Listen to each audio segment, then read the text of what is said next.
শিক্ষা মূলত শিক্ষা দিয়ে শুরু। শিক্ষার সম্বন্ধে ওনার কি বলা আছে, শিক্ষা বিধায়না, ঠিক আছে? এই বইটা পড়লে আপনারা সমৃদ্ধ হতে পারবেন। শিক্ষার কনসেপ্ট, শিক্ষা, হ্যাঁ, এটা বিভিন্ন ধরনের বাণী আকারে বলা আছে, এটা আপনারা করতে পারবেন। আচ্ছা, নারীর পথে, নারী সম্বন্ধে, নারীরা কিভাবে চললে পরে তারা সমৃদ্ধ হতে পারে এবং তারা সুসন্তান জন্মাতে পারে, সেই সম্বন্ধে ঠাকুরের কনটেক্সটে বলা আছে। নারীর পথে চলার সাথে আছে, আমার চলার পথে, আমার পথে হতে পারে, আলোচনা প্রসঙ্গে আছে, ঠিক আছে? ইসলাম প্রসঙ্গে, শ্রী ঠাকুরের ইসলাম প্রসঙ্গে একটা বই আছে, ইসলামিক ধর্ম সব ব্যাখ্যাটা এই বইয়ের মধ্যে দেওয়া আছে, ঠিক আছে? হ্যাঁ, খুব ভালো বই ইসলাম প্রসঙ্গে। এরকম এরকম ধরনের অনেকগুলো বই আছে, তপবিধায়না আছে, নানা প্রসঙ্গেও বিভিন্ন ধরনের প্রশ্নের উত্তর এই বইটা থেকে পাওয়া যায়। বিভিন্ন রকম সমস্যা, ব্যক্তিগত জীবনের সমস্যা এই বইয়ের মধ্যে আছে।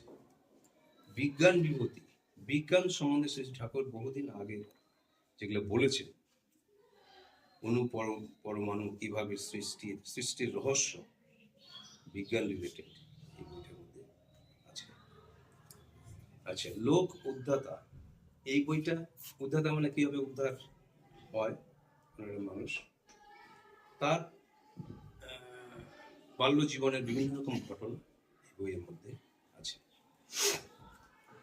নিষ্ঠা বিধায়না, নিষ্ঠা, একটা মানুষকে, যে কোনো মানুষকে বা ছাত্রই হোক বা যে কেউ হোক, বড় হতে গেলে যে তার প্রথম যেটা ক্রাইটেরিয়া নিষ্ঠা, নিষ্ঠা মানে নিঃশেষ লেগে থাকা, সেই কনটেক্সটে এই বইটা আছে।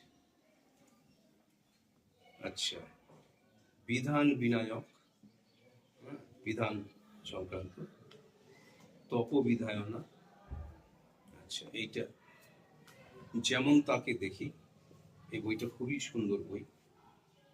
এর মধ্যে শ্রীশঙ্করের প্রচুর ঘটনা, যেগুলা পড়লে পরে আমরা সমৃদ্ধ হতে পারি, এই বইটার মধ্যে আছে। আচ্ছা, এটাও একটা বই, দয়াল ঠাকুর মহামানব, এই একটা ছোট্ট বই, ছোট্ট আকারে আমি করতে পারি। অখণ্ড জীবন দর্শন, এটাও আছে। আর আছে দীপরক্ষী। আর এইটা একটা ছোট্ট ইয়ে, দেশবন্ধু চিত্তরঞ্জন দাসের সঙ্গে শ্রী ঠাকুরের কথোপকথন। যখন স্বাধীনতা করার সময় দেশবন্ধু চিত্তরঞ্জন দাস যখন শ্রী ঠাকুরের কাছে যান, যে বলেন যে আমি কাজ করতে গিয়ে, রাজনীতি করতে গিয়ে দেখতে পাচ্ছি যে ভালো মানুষ পাওয়া যাচ্ছে, হ্যাঁ, যে যে দেশটাকে দেখবে, স্বাধীন হয়তো আমরা পাবো, কিন্তু দেশটাকে যে দেখবে সেরকম ভালো মানুষ পাচ্ছি না।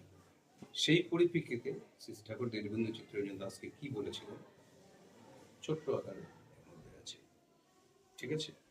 মূল জিনিসটা বলা আছে যে বিবাহ সংক্রান্ত, ভালো সন্তান পেতে গেলে বিবাহ নীতিটা, ম্যারেজ ইনফরমেশন, বিবাহ সংস্কারটা দরকার, সেইটা এই বইয়ের মধ্যে ছোট্ট আকারে বলা আছে। আরো অনেক বই আছে। আরেকটা যেটা প্রথম বই, এই বইটা সত্যানুসরণ, খুবই ছোট, জিস্ট আকারে। এইটাকে জিস্ট, এটাকে ফ্যানালে পড়ে সমস্ত কিছু বইয়ের পাওয়া যায়। এই বইটা যখন উনি লেখেন, ছোট্ট আকারে আছে, এটা বাঁধানো। এইটা 22 বছর বয়সে উনি লিখেছিলেন। এটা রবীন্দ্রনাথ ঠাকুরকে যখন দেওয়া হয়, রবীন্দ্রনাথ ঠাকুর বারবার বলছিলেন যে এই বইটা যিনি লিখেছেন তার বয়স কত, কয়েকবার উনি এই বইটা পড়ে আশ্চর্য হয়েছেন যে এত অল্প বয়সে এই বইটা কিভাবে লিখেছেন। এই বইটা অবশ্যই পড়তে বলছে, সত্যানুসরণ, ছোট আকারে। ছোট্ট আকারে